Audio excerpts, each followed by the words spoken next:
My name is Katherine Miller, and today should have been the highlight of my academic journey, graduation day. I had been counting down the days for months, pouring sweat and tears into my studies to earn this moment. With each late-night study session and every exam I conquered, I felt proud knowing my family would be there to celebrate my success. Or at least, that's what I hoped.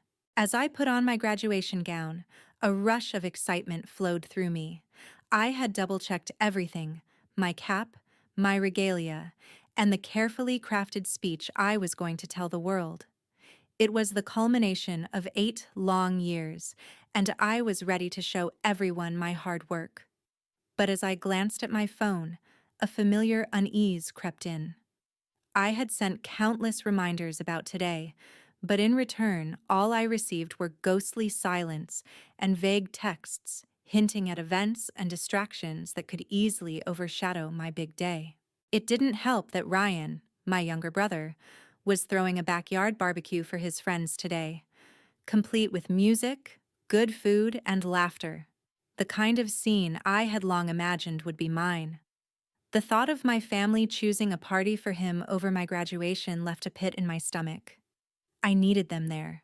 I craved their presence. Was my family forgetting the most important day of my life? I took a deep breath, trying to shake off the anxious thoughts. I deserved this moment, and I was determined not to let anything ruin it. As the clock ticked closer to the ceremony, I could feel a rising sense of dread buried beneath the excitement. I made my way to the auditorium, surrounded by fellow graduates brimming with joy and laughter. They shared stories of their families who had traveled from near and far to witness this milestone. I forced a smile as I stood among them, but all I could think about was the empty seats I was beginning to expect. Once inside, I took my place among the graduates, my heart pounding in my chest. My eyes darted around the room, searching for the familiar faces of my parents. I was certain that, if they just showed up, everything would instantly feel right again. But each second that passed felt like a lifetime. I felt naked under the scrutiny of the crowd, desperate for a sign that they cared. Finally, Dr. Johnson, the dean of the school, strode onto the stage to begin the ceremony. "Welcome, graduates," he exclaimed, his voice booming through the auditorium. I clapped along with everyone else, my heart in my throat. How could I celebrate without my family watching me walk that stage? The moment I had worked so hard for felt incomplete. As the speakers began to call out names, I felt a storm of emotions brewing inside me. My moment arrived, and I walked up to the stage, the spotlight on me. I took a deep breath, determined to make this a day worth remembering despite everything. But as I looked out into the audience, my smile faded. I spotted a table toward the back where my brother Ryan's friends were gathered, beers in hand, laughing and shouting.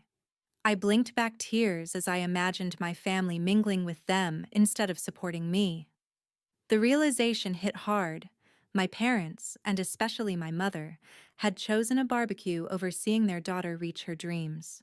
When I finally stepped down from the stage, a fake smile plastered on my face. I was met by applause, but all I could hear were the echoes of my family's absence. The world around me blurred, and I felt disoriented, as if I had just been jettisoned into another reality. A quick glance at my phone revealed nothing but neglect. No message, no call, nothing from anyone I had once relied on for support. The bitterness coursed through me, leaving a trail of pain that felt too deep to ignore. I needed to confront this cold truth. My family had abandoned me on what should have been a triumphant day. With a heavy heart, I made my way to the parking lot after the ceremony, feeling hollow. I didn't just want to disappear. I needed to. That day was supposed to mark the beginning of a new chapter in my life. But the reality I faced was that I was always going to remain in the shadows of my family's attention. What was I to do now? Stay and play the part of a forgotten daughter? Or finally, let go of the hope that they would ever change? The decision was drawing closer. All I knew was that I wouldn't allow this pain to define me. As I sat in my car, staring out at the bustling streets of Boston, I felt like I was in a fog. The graduation ceremony had ended, but the isolation that engulfed me had just begun.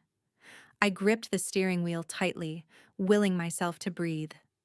My mind raced with the images of the day, the applause, the smiles from my peers, and the overwhelming absence of my family. I was supposed to feel accomplished, but all I felt was emptiness. With every honk of the passing cars, a whisper grew louder inside my head. "What are you doing here?" Suddenly, memories of late nights spent studying, sleepless hours preparing for exams, and the hopes I had harbored began flashing before my eyes. I had sacrificed so much for this moment, and yet, here I was, feeling unseen and unworthy, a ghost in my own life.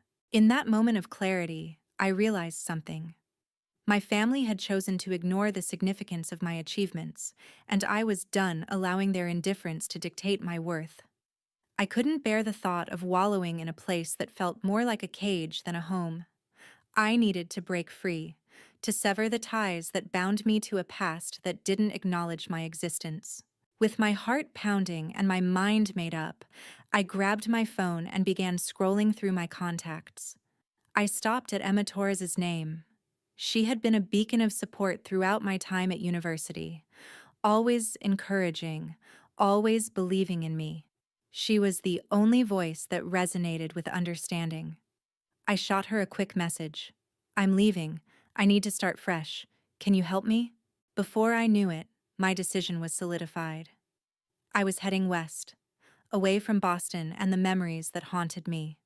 I wanted a clean slate, a chance to reinvent myself and forge a new identity, one that didn't carry the weight of my family's expectations or lack thereof.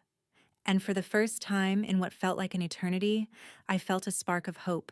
I turned the key in the ignition and my car roared to life. As I pulled out of the parking lot, I could feel the weight lift off my shoulders. My journey ahead was uncertain, but it was mine to shape. I was stepping into the unknown, armed with determination and the promise of newfound independence. I knew deep down that this was just the beginning. The drive to San Francisco felt surreal. With each passing mile, I could feel not just the physical distance from Boston, but an emotional separation from my past. The city loomed closer on the horizon, a vibrant metropolis filled with promise and opportunities that I was finally ready to embrace. My heart raced with excitement, and for the first time, I felt in control of my destiny. When I arrived, the unique charm of San Francisco swept me away. The hilly streets, colorful Victorian houses, and the iconic Golden Gate Bridge seemed to welcome me with open arms. As I settled into my new apartment, tiny but adorned with sunlight streaming through the windows, I took a moment to absorb it all. I was no longer the girl overshadowed by her family. I was Katherine Miller, ready to carve out my own path. I quickly got to work on applying for jobs. My background in tech from college gave me a solid foundation, but it was my determination and newfound voice that truly set me apart. Almost immediately, I landed an interview with a promising startup, and during our conversation, I felt empowered. I spoke passionately about my ideas and previous projects, and for the first time in a long time, I felt valued. The next few days flew by as I navigated the whirlwind of job hunting and settling into the city. And then I met Emma Torres for coffee. Just a week earlier, we were only digital friends, but now she was here, supporting me in person. We found a quaint little cafe nestled between tech offices, full of energy and creativity. "Honestly, Kathy, I can't believe you're actually here," she said, her eyes bright with excitement. "You did it. You left and started anew. That's incredible." As we shared our stories over steaming cups of coffee, I opened up about my hopes and fears. Emma listened, never once interrupting, and instead, she offered encouragement and her own dreams for the future. It felt refreshing to share that space with someone who truly understood. Before long, news hit. I got the job. The company was launching a new tech product that aimed to make life easier for urban dwellers. I couldn't believe my luck. That day marked a turning point in my life, one that signified my commitment to independence and self-growth. As I walked out of my new workplace later that day, I gazed at the bustling city around me. This was mine to explore. I was filled with newfound energy, ready to embrace whatever challenges would come my way. The shadows of my past disappeared further into the distance. For the first time, my heart felt light. I had taken bold steps, closing the chapter on a painful history, and as I embraced this new life, I finally understood that I was the author of my narrative. I was free, and the world awaited my next move. Just as I was settling into my new life in San Francisco, the unexpected began to knock at my door. My job at the startup was exhilarating, and I was fully immersed in the fast-paced world of tech. But even as I flourished professionally, there was an undercurrent of tension brewing beneath the surface. A week into my new role, I came into the office early to prepare for a team meeting. My thoughts were racing with ideas, and I was eager to present my work on the new product launch. As I poured coffee into my cup, I overheard snippets of conversation from colleagues in the break room. They were laughing and reminiscing about their families, telling stories that sounded so familiar, stories I used to belong to. It struck me like a bolt of lightning. Though I had done the hard work to distance myself from my family, in moments like these, it was clear that the echoes of my past still lingered.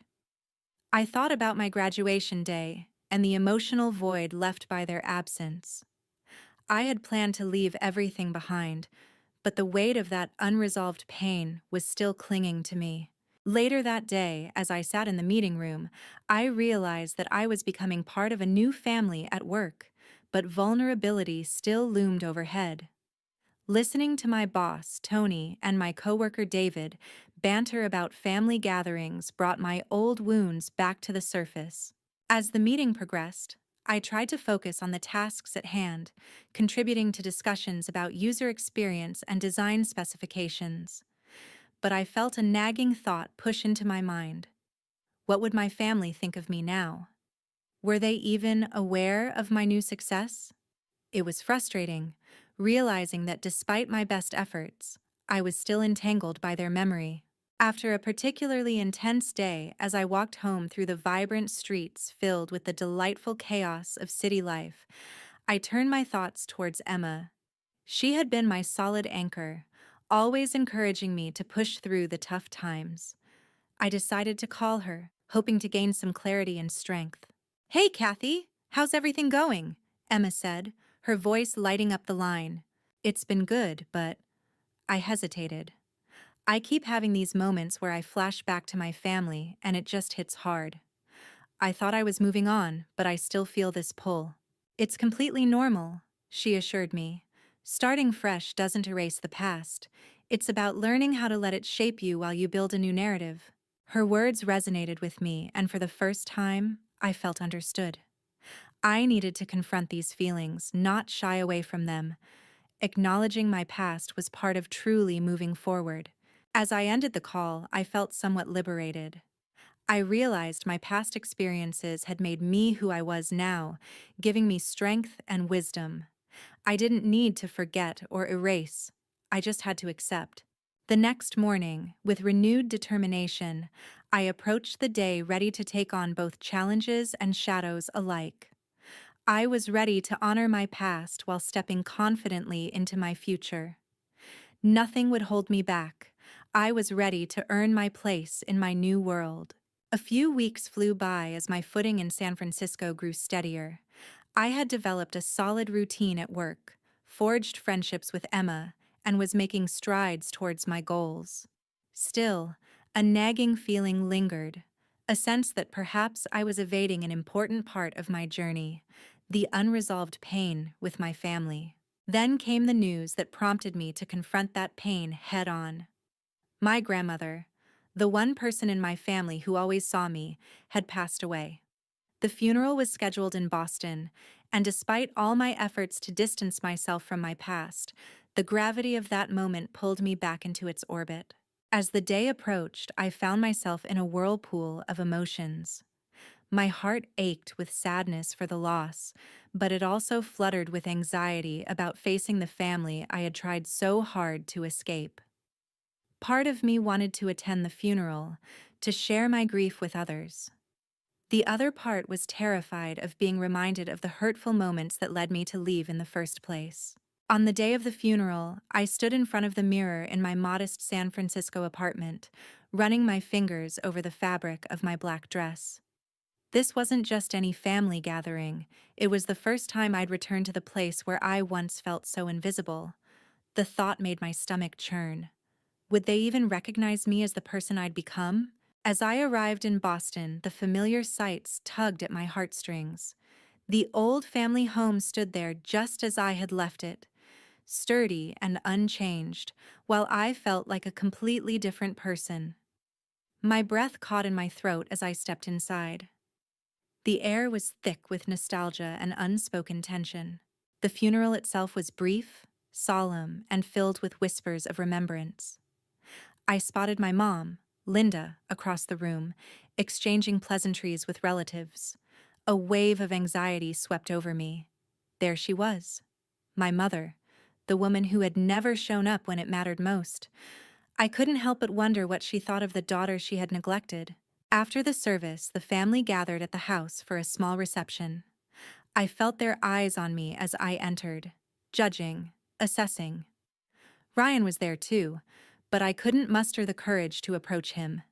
Instead, I hovered on the outskirts, sipping a drink, lost in the cacophony of family chatter. Just as I thought I could slip away unnoticed, my mother noticed me. Her expression shifted, a mix of shock and something I couldn't quite place.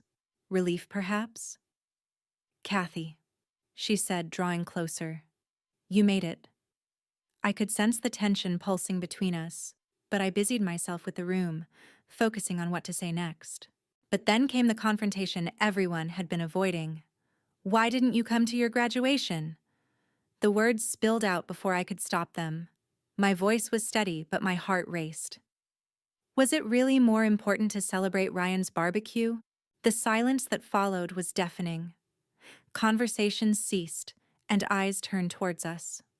I could feel their anticipation, but I was determined to voice the hurt that had simmered for far too long. I wasn't going to let this moment slip away. "Mom, that day was monumental for me. Instead, I was left in a room filled with strangers while you partied for someone else. Did you even care?" The words hung heavy in the air, and I could see the shift in my family's expressions: shock, discomfort, and perhaps a hint of regret. This was it. The moment that could either lead to understanding or an even wider chasm. I held my breath, waiting for her response.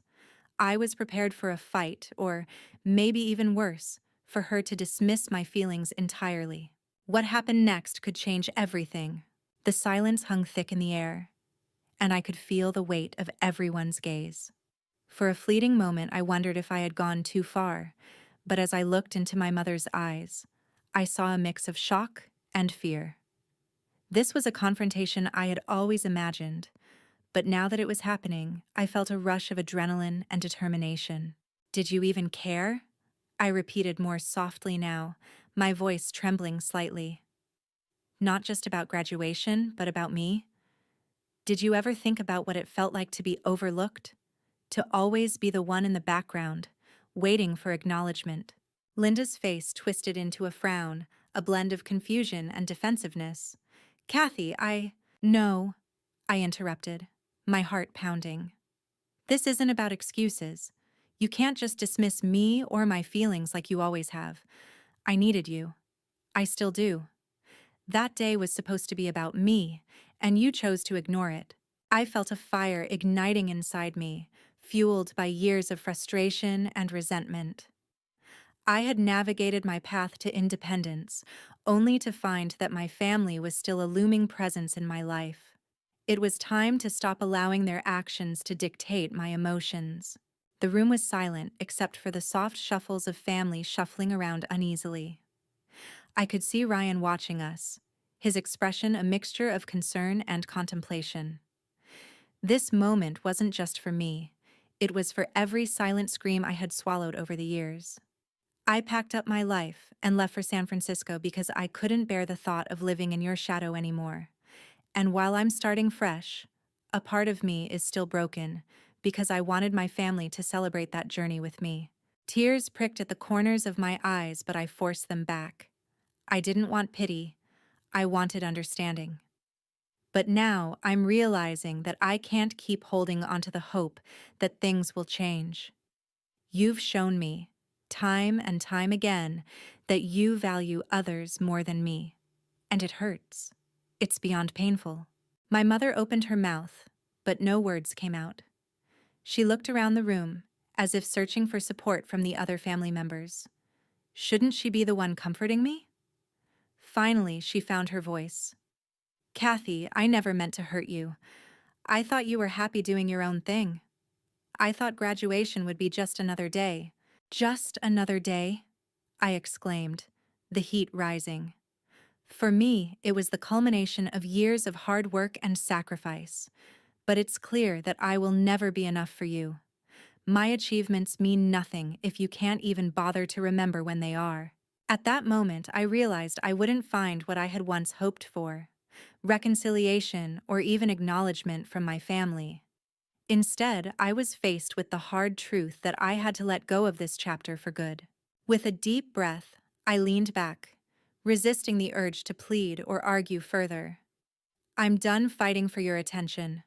I'm moving on, with or without you. I don't want to continue this charade. I turned to leave, a mix of sorrow and relief washing over me. As I walked to the door, I could feel all eyes still on me, but this time, it didn't disturb me. I was reclaiming my narrative. Goodbye, Mom, I said softly, the finality of my words reverberating in my chest. I hope one day you understand. Stepping outside into the fresh air, I realized that I had freed myself from the bindings of resentment and disappointment. I was ready to step into my future, unburdened and unapologetic. San Francisco awaited me with open arms, and I was determined to find my place in the world, a place where I would finally be valued for who I am. The morning of graduation started like something out of the life I thought I was living. I lined up my makeup on the bathroom counter, rehearsed my smile in the mirror, and checked my phone for the 10th time.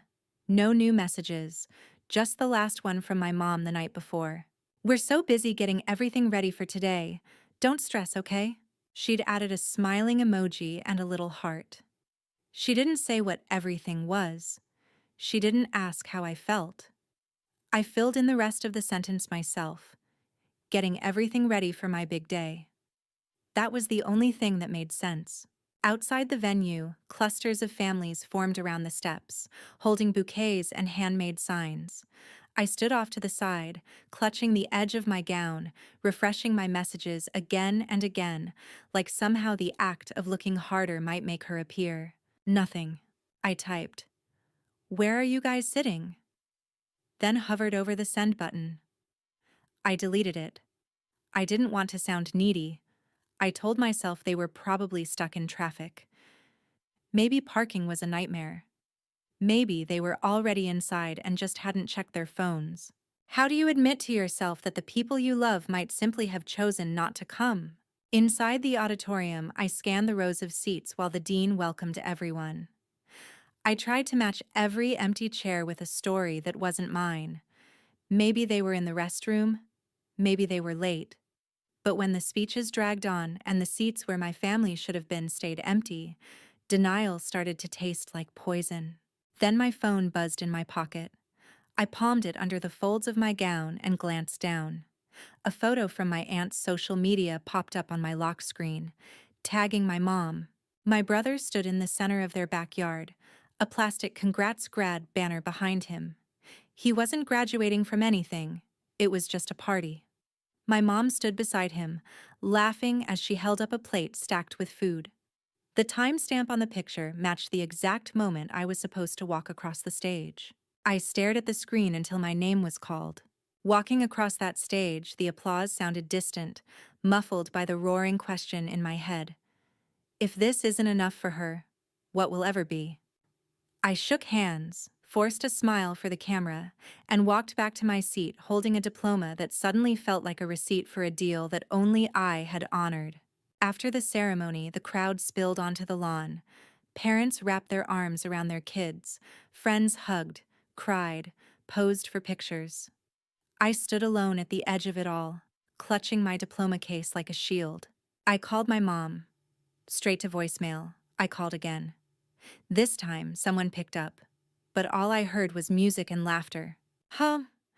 Hold on, everyone. I need a picture of the guest of honor. My mom's voice said, distant but clear. It wasn't me. I hung up before she realized she'd answered. For a few seconds, I just stared at my reflection in the black screen of my phone. My lipstick had cracked in the corners from smiling too hard. Was I really going to keep pretending this was normal?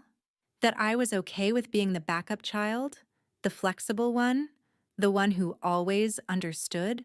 On the drive back to my tiny off-campus apartment, the anger settled into something colder.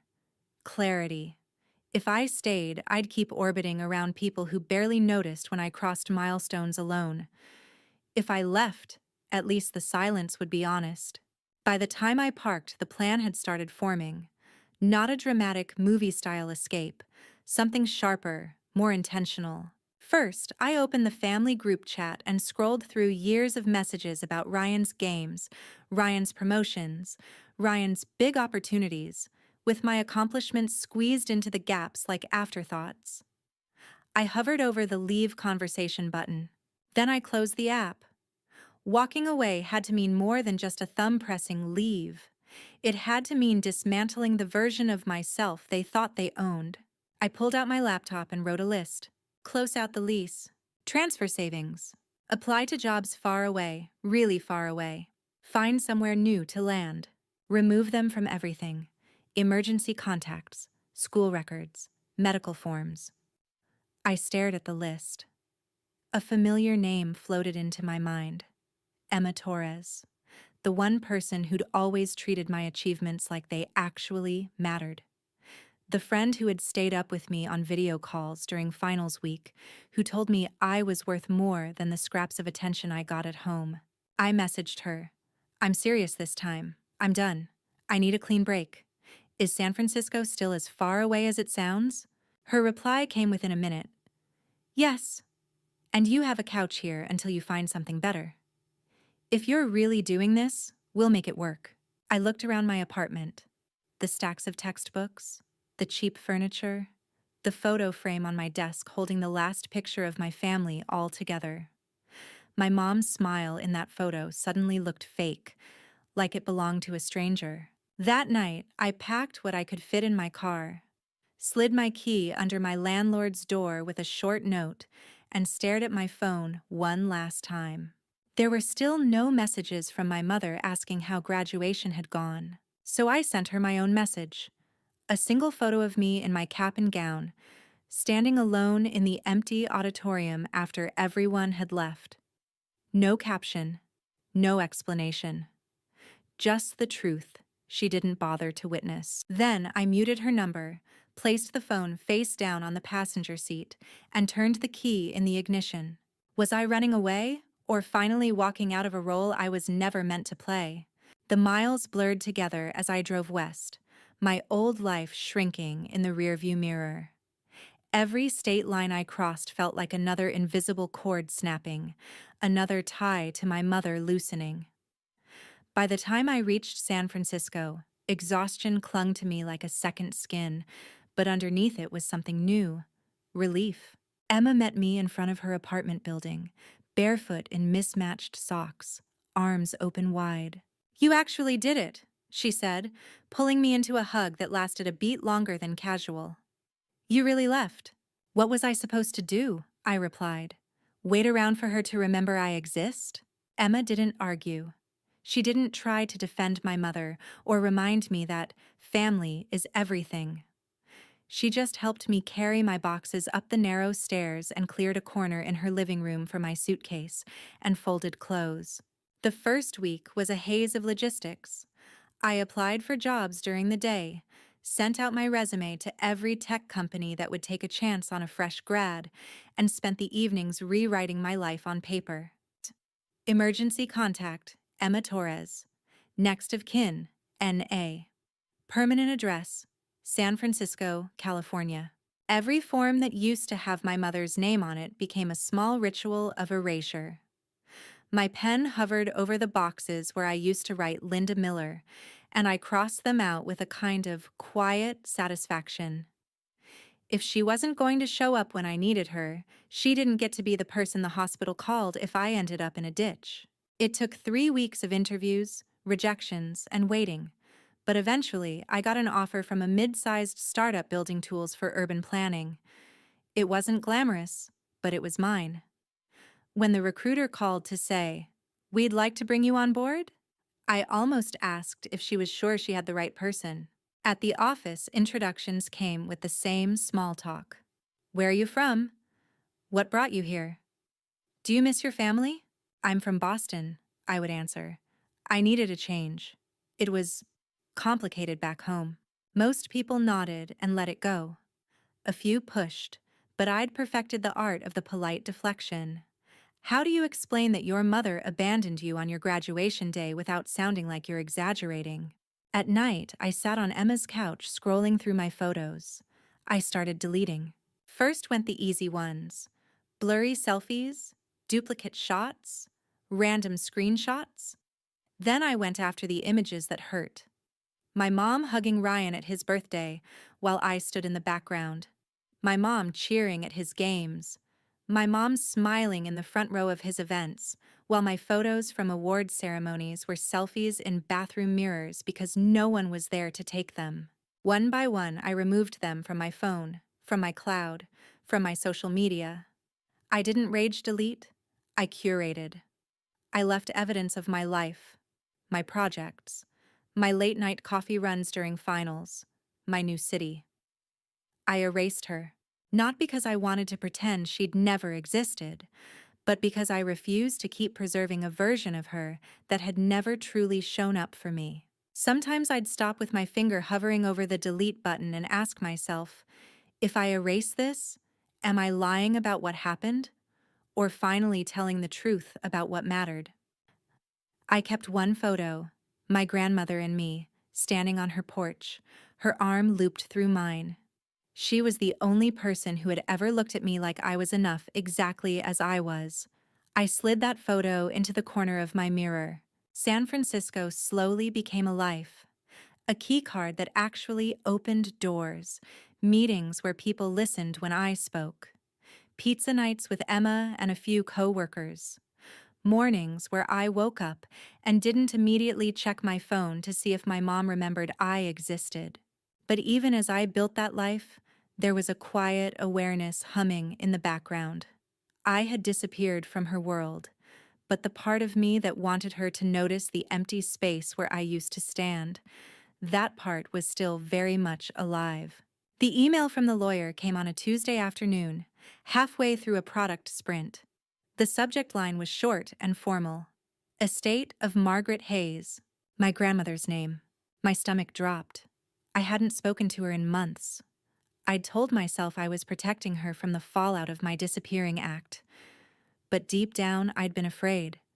Afraid she'd take my mother's side. Afraid she'd tell me to go back and be reasonable. I clicked the email open with fingers that suddenly felt heavy. The lawyer explained that my grandmother had passed away peacefully 2 weeks earlier. There would be a small service in Boston. Attached were scanned copies of relevant documents, including a note my grandmother had left for me and information about a fund she'd set up years ago. I opened the attachment. She had directed a portion of her savings into an education account for Katherine's tuition and graduation expenses. She'd written my name out in her careful, looping handwriting. The fund had been under my mother's control until Katherine completes her degree. According to the statement, most of the money was gone. The withdrawals were marked with dates that lined up suspiciously well with my brother's emergency expenses, car repairs, a failed business venture, a trip he had to take with his friends. My throat went dry. I scrolled further and found a note from my grandmother to the lawyer, written months before graduation. She mentioned being relieved that Linda said Katherine didn't want a big fuss over her ceremony and preferred a small family dinner later. My vision blurred. My mother hadn't just skipped my graduation. She'd rewritten the story so completely that even my grandmother thought I didn't want anyone there. She'd used the money meant to support my education to fund my brother's life, and then acted like my graduation was just another Tuesday. How many times had she done that? How many moments had she quietly edited, replacing my needs with someone else's while telling everyone I wasn't the type to make a big deal out of things? I closed my laptop and pressed my palms into my eyes until I saw sparks. When Emma came home that night, she found me sitting at the kitchen table surrounded by printed pages. "What happened?" she asked, dropping her bag and sitting across from me. I slid the documents toward her. She told my grandmother I didn't want them at graduation. She used the money Grandma left for me, for my degree, for Ryan. And then she threw him a party the same day I walked across the stage alone. Emma read in silence, her jaw tightening. "What do you even call that?" I asked. "Neglect, manipulation, theft. How do you take your own child's moment and hand it to someone else, and then sleep at night like nothing happened?" Emma met my gaze. "What do you want to do?" For the first time, my answer wasn't a shaky, "I don't know." "I want her to feel what she made me feel," I said quietly. "I want her to wake up one day and realize she has no idea who her daughter is anymore, because she was so busy rewriting my life to fit her story. And I want everyone she lied to see the truth. I'm done being the version of me she edits to make herself look better." I booked a flight to Boston for the funeral, not to reconnect, not to patch things up. I was going back to bury my grandmother, and to bury whatever remained of the daughter my mother thought she could control. The day of the funeral, Boston felt smaller than I remembered, like the city itself was shrinking around me. I stood at the edge of the cemetery, clutching the program with my grandmother's name on it, and reminded myself why I was there. I wasn't there for my mother, not anymore. The service was simple and quiet, just like my grandmother would have wanted. I caught sight of my mom across the crowd, her eyes red, her hand gripping the arm of a chair. For a moment, a reflexive ache flared in my chest. The urge to go to her, to be the daughter who fixed things, who made it easier for everyone else. Then I remembered the empty seats at my graduation and the backyard party photo stamped with that cruel little "Congrats" banner. After the burial, everyone moved to my grandmother's house for the reception. The living room was crowded with relatives holding paper plates and half-empty cups, trading stories about how strong my mother had been through everything. "She's had such a tough year," one aunt said. "Between Ryan's setbacks and Katherine going wherever she went. Linda told us Kathy didn't even want a ceremony. Can you imagine?" My ears rang. I stepped into the doorway. "That's not what happened," I said. Heads turned. Conversation stopped. My mother froze, her smile slipping for the first time all day. "Kathy," she said, her voice tight. "This really isn't the time, isn't it?" I asked. "Grandma spent years saving for my education and my graduation. She trusted you to handle that money. She thought you were supporting me. She thought I didn't want anyone at my ceremony because you told her that." A murmur rolled through the room. My aunt's eyes widened. My mother's face went pale. "You're misinterpreting." I pulled the printed documents from my bag and placed them on the coffee table. "These are Grandma's instructions. And these," I said, flipping to the statements, "are the withdrawals you made. On the same dates you posted photos from Ryan's emergency trips and parties." I reached for the remote and turned on the TV. I'd synced my phone to it earlier, just in case I found the courage to do exactly this. On the screen, a slideshow started. A photo of me in my gown on the empty stage, followed by the backyard barbecue shots from that same afternoon, my mom posing next to Ryan, laughing under the banner. I didn't add music. The silence was loud enough. While I was walking across that stage alone, I said, "This is what my mother was doing. And she told Grandma I didn't want her there. She told all of you that too, didn't she?" I let the question hang. My uncle cleared his throat. "Linda, is that true?" My mother opened her mouth, closed it, and then forced a laugh that sounded brittle. "This is ridiculous. You know how dramatic Kathy can be. She left. She didn't even tell us she was going to San Francisco. What were we supposed to do?" "Show up," I said. "That's what parents do. And if you couldn't, you could have told the truth instead of turning me into the ungrateful daughter who didn't want to fuss." I turned to the room, not just to her. I disappeared because staying meant letting her keep rewriting my life, using my story as a prop for hers. So I erased her from everything: papers, forms, photos, because she erased me first. For a long moment, nobody spoke. Ryan shifted uncomfortably, avoiding my eyes. My aunt looked down at the documents again, her lips pressed into a thin line. I could see it sinking in. The money, the lies, the gap between the mother my family thought they knew and the one who had quietly chosen a party over her daughter's graduation. My mother's voice cracked. "You don't understand what it's like to hold everything together. I did what I had to do for this family." "Did you?" I asked. "Or did you just do what made you feel important? Because here's what I'm doing for myself now." I pulled a slim folder from my bag and opened it. "These are the forms removing you as my emergency contact, as my beneficiary, as my point of contact for anything involving my life. I've already filed the paperwork in San Francisco to change my last name to Grandma's maiden name. After today, legally and emotionally, we are done." A few people gasped. Someone dropped a plastic cup. "Is this revenge?" I asked quietly, more to the room than to her. "Maybe, but it's also protection. I'm not going to keep bleeding for someone who calls my dreams just another day." My mother stared at me, her expression crumpling in slow motion. I could see it in her eyes, the moment she realized I wasn't bluffing, that there would be no late-night phone call where I apologized for overreacting. No quiet return with my tail tucked between my legs. I was already gone. This was just the part where I made her watch. Without another word, I turned off the TV, gathered my folder, and walked toward the door. The hallway seemed longer than I remembered, lined with framed photos of birthdays and holidays. I noticed how few of them I was actually in. At the threshold, I stopped and looked back one last time. "Goodbye, Mom," I said. "I hope someday, when you're wondering why your daughter doesn't call, you remember that you were the one who taught me how to disappear." Then I stepped outside, closing the door behind me on the life I'd finally decided to erase. Back in San Francisco, everything looked the same. Same bus stop, same corner coffee shop, same dent in Emma's couch cushion where I always sat. But I was different.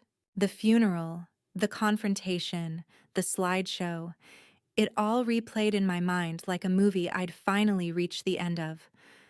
For the first time, there wasn't a scene I wished I'd handled differently. I had said what needed to be said. I had shown what needed to be seen. Now it was about follow-through. The name change paperwork took months to process, but the act of filing it felt like flipping a switch. I signed the forms with a steady hand. Katherine Hayes. My grandmother's last name. The first time I saw it printed on an official document, a strange mix of grief and pride washed over me. At the bank, I updated my records. "Any family members you'd like to add as beneficiaries?" the clerk asked. "No," I said. "Not right now." At the doctor's office, I filled out a new intake form. Under "In case of emergency, notify," I wrote Emma's name again, then added the name of a colleague who had quietly become a friend. The line that used to say "Mother" stayed blank. I went through my phone, removing my mother's number from everything: my rideshare account, my HR file, my list of trusted contacts. I changed my email, set filters to send anything from her directly to a folder I labeled Archive, and then muted notifications for that folder completely. Erasing her wasn't a single dramatic gesture. It was a series of small, deliberate choices, name by name, form by form, memory by memory. One night, Emma found me sitting on the floor surrounded by shoe boxes of old photos and notebooks. "You sure you're okay?" she asked, leaning on the doorframe. "I'm not burning anything," I said. "I'm just sorting." I made two piles. Pile 1, moments that still felt like mine. Laughing with friends, school projects, the time Grandma and I baked a cake so badly it collapsed in the middle, and we ate it straight from the pan. Pile 2, moments that only reminded me of being an accessory in my own life. Standing behind Ryan in family photos, sitting off to the side while my mother poured herself into his latest crisis. I put the second pile back into the shoebox, taped it shut, and slid it to the back of my closet. Not destroyed, just out of reach. "Do you ever worry you're going to regret this?" Emma asked quietly. "Every day," I admitted. "But I also regret every time I waited for her to change. At some point, you have to decide which regret you can live with." Weeks turned into months. Life, real, ordinary, complicated life, started to fill the spaces that anger used to occupy. Work got busier. I led my first project. I laughed more easily. Sometimes I even went a whole day without thinking about my mother at all. And then, one afternoon, an email slipped past my filters. The subject line was just my name. I stared at it for a long time before opening it. It was from my mother. No greeting, no apologies. Just a few lines. She said she'd heard about the name change. She said the family was concerned about me. She said she hoped I would come to my senses and remember where you belong. I read it twice, waiting for the old guilt to flare up, for the urge to fix everything to pull me back in. It didn't. Instead, I thought about that empty row of seats on my graduation day. About the photo of her laughing over a grill while I crossed the stage alone.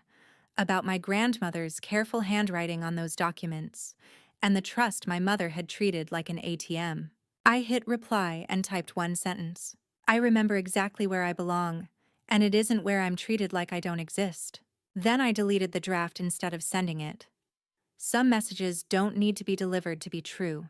I archived her email, re-enabled the filter, and went back to my work. People like to say revenge is about hurting someone the way they hurt you. Maybe that's true for some. For me, it was about making sure my mother had to live with the silence she created, without the comfort of pretending it was my choice all along. I didn't send dramatic ultimatums. I didn't show up on holidays to argue. I simply stopped being available for her version of the story. I changed my name, my contacts, my future. I erased every official trace of the daughter she hadn't bothered to show up for, and in doing so, I finally saw myself clearly. Sometimes, late at night, I catch myself wondering what she tells people now. Does she say I'm busy? That we grew apart? That I'm going through a phase? Then I remember, I don't have to know. Her narrative doesn't rule me anymore. I still have scars from the girl who stood on that stage, searching for a face that never appeared, but I also have something she never gave me. A life where my worth isn't measured by how convenient I am to someone else. If you were in my place, if your mother abandoned you on the day you finally earned your moment, would you keep waiting in that auditorium for her to show up? Or would you walk out, close the doors behind you, and start erasing her from a story she never truly cared to be part of?